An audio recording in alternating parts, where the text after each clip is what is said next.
You're listening to PetLifeRadio.com.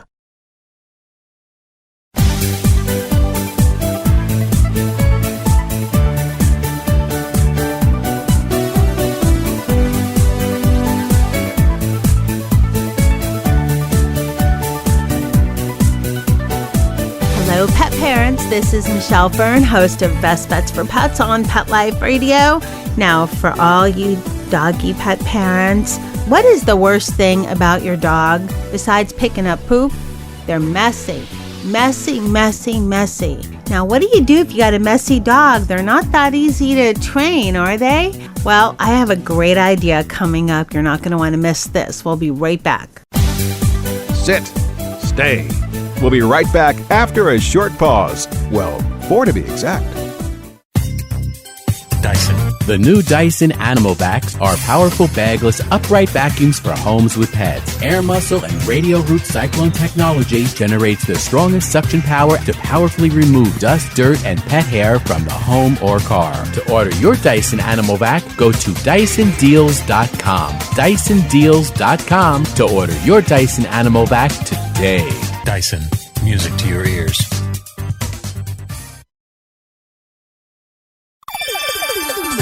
Let's talk pets on PetLifeRadio.com.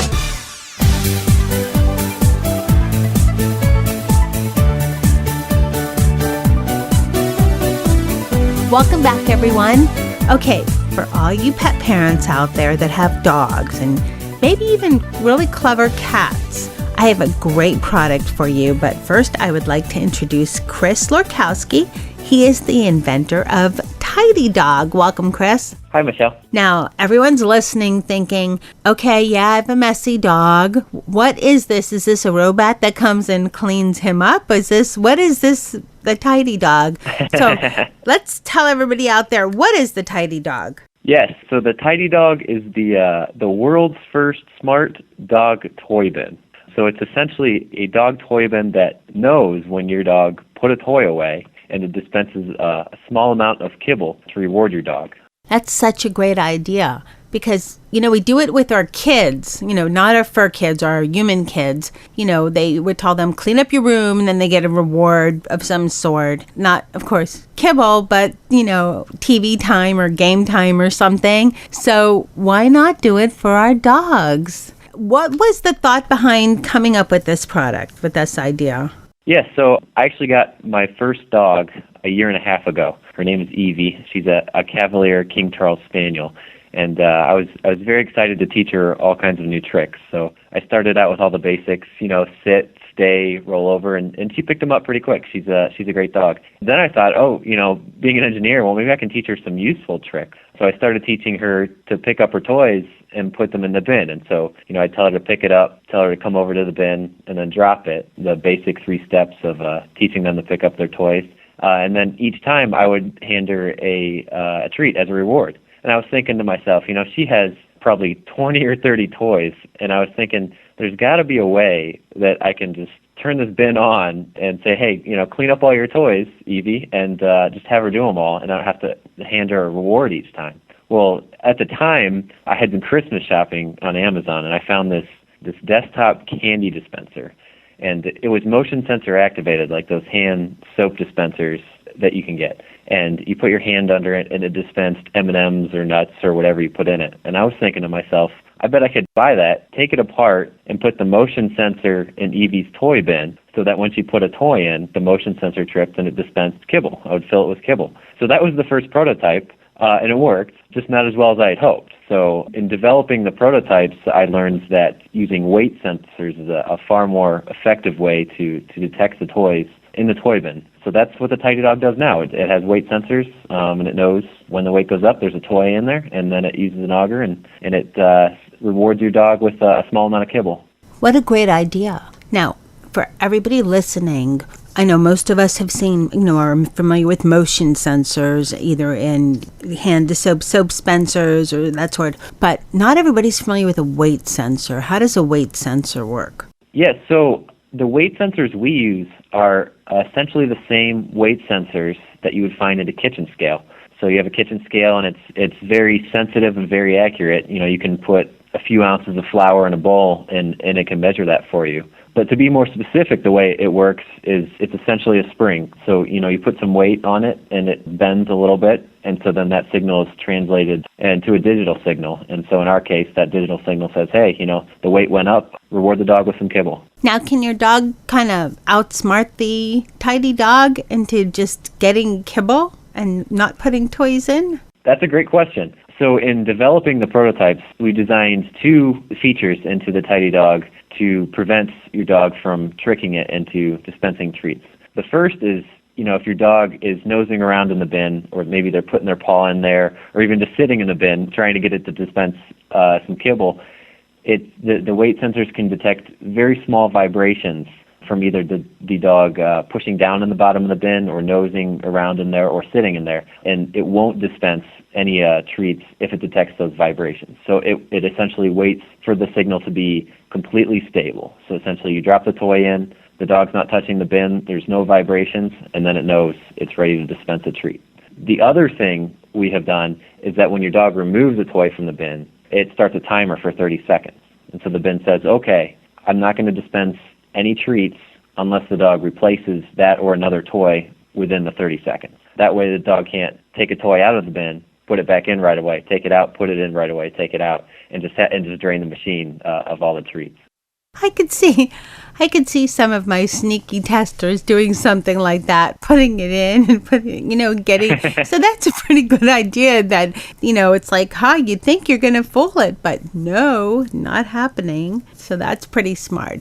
Now you said kibble. What if your dog, they like their kibble, their food, but are small, like actual treats in a small size? Would those work too? Yes. So anything M&M size to maybe gobstopper size would work well in the machine. It has a rubber auger, so it's pretty forgiving on the size and the shape of the treat, but anything larger than that wouldn't work.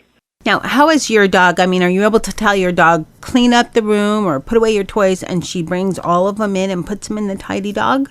Yes, I am, actually. She's gotten very good at it. It's one of those things, the more you practice with them, the better they get at it. She's a great dog. She, in fact, knows a lot of her toys by name now. But, typically the way I'll use the bin is at the end of the day, before we go to bed, I'll say, hey, Evie, pick up your toys. And she'll get real excited because, at that time I'm turning the bin on. It's like if, you told your dog, do you want a treat? She gets excited like that. So I turn the bin on and she goes running. She finds all her toys, brings them over. Each time she drops it in, she gets her treat, and then she picks up all the ones she can find. So she's very good with it. Now, fabulous. So we've been talking a little bit about how the Tidy Dog works. Now, you're still in the process of getting everything started. Now, you started with a Kickstarter campaign for the people out there that don't know anything about it. Maybe you can talk a little bit about how you got your product on Kickstarter, how you developed it, and what the future is holding, which seems like you have some exciting things coming up real soon. Oh, we do. So Kickstarter.com is a website for new projects like the Tidy Dog to go and essentially collect pre-orders. So we built a prototype. We made a cool video and made some nice pictures to describe the features of the Tidy Dog and how it works. And we set a goal on Kickstarter, and we said we need to take this many pre-orders, and that will cover all of our tooling costs, so we can go ahead and make the Tidy Dog a reality. So after our successful Kickstarter campaign, we're in the process of getting our tooling made. There's a lot of injection molded plastic parts and a lot of circuit board and final assembly that needs to be done. And so you can actually go to our website and still pre-order if you missed our Kickstarter campaign. So our website is thetidydog.com, or you can Google The Tidy Dog and we'll show up. And so you can pre-order on our website, and we will be shipping our first Tidy Dog units this November. Fantastic. Now, the Tidy Dog, for everybody that's listening, how would you describe it visually? Yeah, so the Tidy Dog, I'll give you some dimensions. It's about 14 inches by 10 inches by 6 inches. So the size of a large shoebox. And it's a nice brown color, and we decided to make the main color brown because it would look nice sitting in most anyone's living room, or it would fit in well with the rest of the furniture in your room. So it's something you can leave out with the dog toys in and displayed, and it'll fit right in. We do, however, have some plans to make some other colors down the road, so be sure to reach out to us if there's a certain color that you really would like to see it in. But it's essentially a large shoebox. It's brown in color. It has tapered walls, so it's pretty sharp looking. And in the corner, there's a chute where the kibble comes out. And so there's a small contoured plastic box in one corner of the bin. And that's where all the mechanisms are housed. But it's pretty simple looking. It's a bin and a chute. Hey, simple. Some of the best ideas are just simple creations that turn out to be amazing. We have a lot of dog pet parents out there, but we have a lot of cat too. And cats are smart, but they don't really play too much with toys. But have you trained any cats to use the Tidy Dog? That's a great question. We have not, but we have had a lot of interest in using the Tidy Dog for cats. And so, the best I can say is that, yes, it should be able to hold whatever kibble your cat likes, and the load sensors can detect toys as light as 1/2 of an ounce. So cat toys being generally lighter than dog toys, it should still be able to detect most of them. And, I don't think it's out of the picture for us to look into maybe making a more sensitive version of the Tidy Dog to detect the lighter cat toys. But if someone is able to train their cat to put their toys away, I would love to see a video of that. So certainly reach out to us and let us know. We would love to see it. It's an interesting idea, and I'm wondering if there was a way to dispense. My cat likes treats. He's a little bit of a chubby cat. He likes a lot of food. But I'm wondering if you could dispense catnip. So how big is catnip? I'm actually not familiar. Catnip is, you're a dog guy, I could tell. Catnip is kind of, it's from a plant, and it's just, looks like oregano almost. So it's very light. And it would there would probably be a manufacturer that could somehow dispense it in a pellet form, because it's just like very, very light. It's like, like oregano, loose. Okay, yeah. Certainly if it's in a pellet form, it would work in the Tidy Dog. But we'll have to look into if there's a way we can dispense it with another mechanism.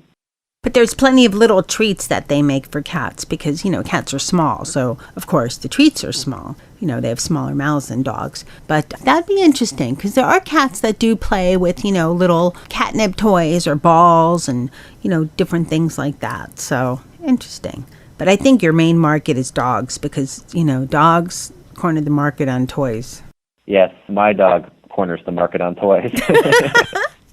And now you have a dog that cleans the house. That'd be pretty good. I wonder if you could train your dog to clean up after people or, put the kids' toys away. And then that there's all kinds of things you could think of, Yeah. Now, everyone that's listening is probably, I know you mentioned the website before, but when can they start ordering and what is your website again? Yes, so our website is thetidydog.com. Or you can Google search The Tidy Dog, and we'll pop up. And right now you can pre-order at our website, so you can go on and purchase your Tidy Dog, and you'll get one of the first ones shipped right to you. And our first ones will be coming off the line this November. So if you order now, you can expect to receive your Tidy Dog sometime around November. Wonderful. Well, Chris, thank you so much for coming on Best Bets for Pets and talking about the Tidy Dog. I wish you major success with it. Thanks so much, Michelle.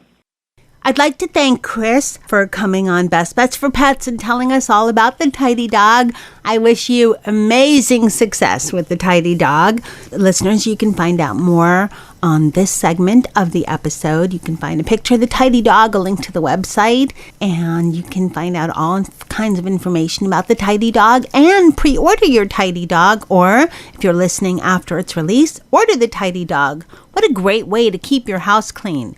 Now, stay tuned because I have another great episode coming up. Sit. Stay. We'll be right back after a short pause. Well, 4 to be exact. Petco, where the pets go. Petco, where the pets go. Pet Life Radio has tail-wagging, fur-flying, fabulous deals for our listeners from Petco. Get $6 off your order of $60 or more and up to 40% off the entire Petco site. That's right. But that's not all. Because you're a Pet Life Radio listener, you'll also get free shipping on your order of $49 or more. $6 off, up to 40% off, and free shipping from Pet Life Radio and Petco. To get these awesome deals, go to petcodeals.com. That's petcodeals.com. Petco, where the pets go. Hi, I'm Dr. Robin Gansert, President and CEO of American Humane Association, the country's first national humane organization. Here to tell you about our new show, Be Humane, on Pet Life Radio. Each week, we'll be bringing you the latest news and issues affecting our animal friends, and we'll also be bringing you interviews with Hollywood's biggest animal advocates, here to share tales about their pets and what they're doing to promote a more humane world. Our own highly experienced staff and friends of the organization will also join us each week to share what they're up to in the animal world. I hope you'll stop by. Until then, let's always remember to be humane. Every week on demand, only on PetLifeRadio.com. Let's talk pets Let's talk pets on Pet Life Radio. Pet Life Radio. PetLifeRadio.com.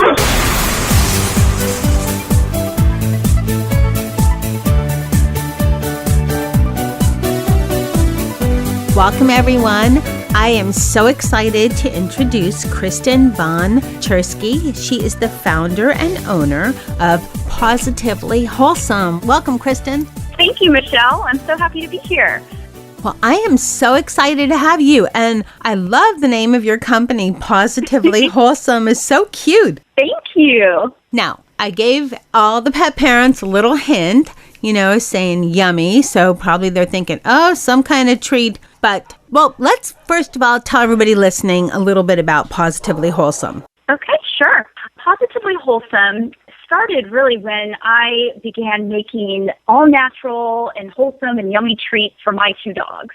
I thought, they love these, and I have to share these with my friends and my family. So I started to share them with my friends and family's dogs, and they just loved them.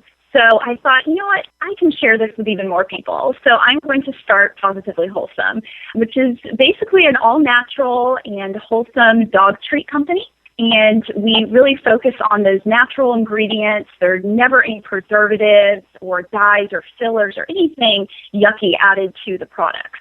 So it's, they're all natural. They have fresh ingredients. The produce, when possible, is all local. And we are based in Atlanta, Georgia. So we try and incorporate those local ingredients as much as possible. And also, there's a little twist to it. What really sets us apart is that we work one-on-one with our pet parents to find solutions for their dogs who may be suffering from certain allergies. So if they have a very specific allergy or health concern, I work with them one-on-one to find the best option for them. And in some cases, I actually create these custom treats that are just special for this one particular dog. So that's what really sets us apart, and we've had such great success already with finding these solutions for dogs who have otherwise never been able to have a treat because they're on such strict diet. And that is exactly why I wanted to have Pawsitively Wholesome on Best Bets for Pets, because we've done about over 100 shows now, and I've had a lot of treats on Best Bets for Pets. So when I have people that have, different kinds of treats, there has to be something really different, because there's been so many treats, and, pet parents have heard about so many treats and all of that.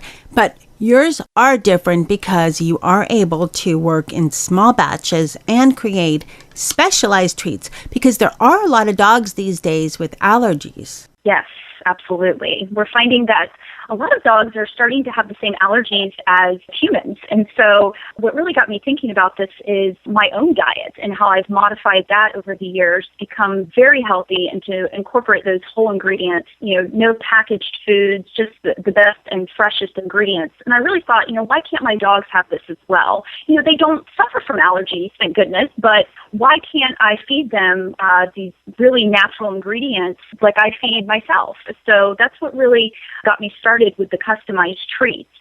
I know that some people will give their dogs just, vegetables and things like that, but some dogs aren't really big fans of vegetables, but they are fans of your treats. Why is that? Well, I think because, I've grown up with dogs. I've been around dogs my entire life, and I've noticed that it seems like most dogs like peanut butter. And so I do incorporate a lot of peanut butter into my treats. So I might do a sweet potato with a little bit of peanut butter. Our sweet potato cakes, they're actually made with organic coconut flour. So you're getting that coconut in there, which is excellent for dogs. It's such a great source of fiber. It's great for regulating blood sugar. So if you have a dog who may be diabetic or borderline diabetic, this is the treat for them. And then the sweet potatoes, of course, are a good source of complex carbohydrates. I've found a good mix of ingredients that dogs just love. They just go crazy for them. So, it's healthy, but they're not realizing how healthy it is because it tastes so yummy. And I have to mention, the pet parents like them just as much as the dogs, believe it or not. So all of these have been tested by humans, myself included, and they're delicious. Of course, there's no sugar added in them, so it doesn't taste exactly like a peanut butter cookie or a little cake you might get from the bakery, but it does have that really rich and natural peanut butter flavor and vegetable flavor that humans can enjoy with their pets. So that's kind of a fun fact about Pawsitively Wholesome treats. Well, it's funny you should mention that because I know you said it's all human-grade ingredients. I was brave, and I tried one. It was a square treat, a little soft. I forget the name. It was like a little cake form. Yeah, the sweet Pawtato cakes. Mm-hmm. And it's not bad. It's not really sweet, but it's not bad. Right. And just a little bit because my dogs were, jumping. Give me, with the treats. And I just thought this is what's wonderful, though, is for dogs that are diabetic that are maybe they could just get a string bean here and there or something, or, but dogs, too, they get tired of that. They get tired of string beans. They get tired of just a plain carrot, and they want something more. So I think it's wonderful that you can work with a dog, so, the pet parent, to find the exact good mix for their dog and to make a healthy treat for them. Yeah, it's really great. We've had a lot of success with it. I'm contacted all the time by pet parents who say, my dog has kidney issues. Can you help me find a low phosphorus treat? And so I'll help them do that. I'll make it for them. I'll send them a sample to make sure. And especially in the case of allergies, I have a pet parent who I've been working with for a while now, trying to find the perfect treat. And she has to give her dog a little at a time just to make sure she doesn't have a reaction. And so there's a process to this. So she has to give a little bit, and then a couple of days later, she gets the same treat, just a little bit more. And so far, we've had great success. She hasn't had any outbreaks. And I made a custom pumpkin treat for her. So it's very pure. It's pumpkin and garbanzo bean flour and a couple of other ingredients. And that's pretty much it. It's just limited ingredients. It's all whole and natural. And she's had really great success with it so far. So I'm so happy to be able to help. Now, what's been your most unusual request from a pet parent? Probably a specific type of apple that their dogs like. I do make apple chips, which are 100% apple. And so I make these crunchy little chips for the dogs. And I've had someone ask me what type of apple I used and if I could do a special apple chip because her dog preferred a certain type of apple. And I thought that was really cute. And of course I can do that. So that's another good thing is, if you have a special order, if it's just, you want me to change it up just a little bit, I can certainly do that. Well, we have dogs that are picky out there, that's for sure. Oh, yes. And absolutely. Yeah, my tester, Mr. Z, is pretty picky himself. So but you know what he loves? Now, if I said, okay, I want something specific made for Mr. Z, he likes broccoli. He just loves it. No, nothing on it, just broccoli. You would think you were giving him a slab of steak or something. The stereotype dogs like steak. And I don't even eat red meat, but he loves broccoli.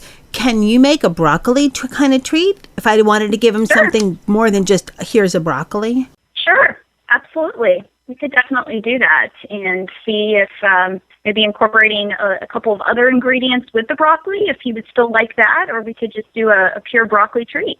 I just think that's so cool because I'm not a cook. I wouldn't get into the kitchen and I don't even know half the things coconut flour. I didn't even know these things existed really. So does your kitchen look like a little laboratory? It does. It does. And it smells like peanut butter 24/7, which I love. I love peanut butter. So if you don't like peanut butter, don't come here. But yes, it does. It's fun. It's I do a lot of experimenting, and I have 2 very willing taste testers at home, and they like everything and anything. So, of course, once they approve of it, then I also share it with some other friends' dogs just to make sure that they like them, pickier dogs. But my 2 dogs at home will eat pretty much anything, including toilet paper. So I run it through them first, and then I will make sure the pickier dogs like it before I offer it to everyone. So. Have you ever come up with any certain types of treats for cats? I haven't, but I've had that requested quite a few times, and it's something that I'm thinking about maybe in the future. I know that cats are really picky, and some cats really like certain things and others don't, and so I know that's a difficult market with cats to make sure they're satisfied. But it is something that I'm considering for sure. Well, yeah, they are pickier. Dennis, my cat, is not so picky, but he's on a special diet. But he's always, the dogs come running for the treats, and so does he, and he gets cheated a little bit. So, now, we're talking about all these yummy treats, and everybody's saying, I need to contact this woman. I have a dog that has this diet restriction, that diet restriction. Mm-hmm. Where can people find Pawsitively Wholesome treats? Well, we are all over the internet. I suggest the first thing you do is go to our website, which is pawsitivelywholesome.com, and it's Pawsitively.wholesome.com. So make sure it's the P-A-W, the paw. And then from there, you can actually get to all of our social media links, our Facebook site, our Twitter, our Instagram. We're very active on all of the social media sites. And also on the website, you can go through and see all of our treats that we offer. There's 6 different treats available that you can order directly from the site. And then if you have a custom request, you can send an email to orders@pawsitivellywholesome.com. And you can just tell us a little bit about your pet and what's going on, and if there are any special things that the dog likes, dislikes, what the health concerns are, and then we will get back with you and work with you one-on-one to make sure we find the perfect solution. Wonderful. Kristin, thank you so much for being on Best Bets for Pets and telling pet parents all about Pawsitively Wholesome. You're so welcome. I'd like to thank Kristin and Pawsitively Wholesome for coming on Best Bets for Pets. My testers had so much fun trying out our treats. They loved them. Mr. Picky Z, munched away. He liked most of them, which is amazing for Mr. Z. And of course, Nikki gobbled everything up. And Dennis, I let him try a few. He's a cat. He's on a very restricted diet, and he can't have anything. But I snuck in a few. Don't tell the vet. And I would like to thank my producer, Mark Winter, for making me and my guests sound wonderful, and for doing such a great job of editing all my mistakes out. So thank you, producer Mark Winter. I appreciate it. Listeners, you can find out more information, of course, on the episode page of this segment, and there'll be a link to the Pawsitively Wholesome website as well as a picture of the product. Thank you so much for listening. If you have any questions or curious about what some of these products look like, you can find us on Twitter, you can find us on Pinterest, you can find us on Instagram and on Facebook. Thank you so much. I so appreciate all your support. Let's Talk Pets, every week on demand, only on PetLifeRadio.com.